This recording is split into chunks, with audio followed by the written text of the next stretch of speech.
माननीय उद्धवजींनी सहकार्य केल्यामुळे त्या 169 ते 169 लोकांच्या घरी 50 लाख रुपये आणि त्या 169 त्या 169 लोकांच्या घरी एक माणूस, मग त्यांचा मुलगा मुलगी किंवा बायको आम्ही कामावर लावली। आमच्या कोविड काळात 4,500 कामगारांना कोविड लागला। त्या 4,500 पैकी 169 लोकांचं निधन झालं। आम्ही वाचवण्याचा खूप प्रयत्न केला। या सोसायटी मार्फत डॉक्टर आणले, हॉस्पिटल्समध्ये गेलो, सगळं काय केलं, पण 169 लोकांना आम्ही वाचवू शकलो नाही।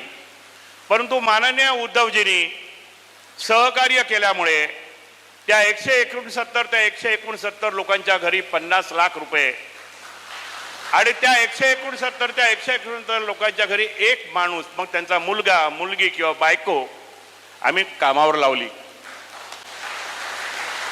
आज मी बऱ्याच ठिकाणी कार्यालयामध्ये फिरत असताना मनोहर जुन्नरे मला ओळख करून द्यायचे, हा हा हा बाळ कोविडमध्ये लागलाय, ही मुलगी कोविडमध्ये लागली साहेब। तरुण आहेत। मला खूप बरं वाटलं।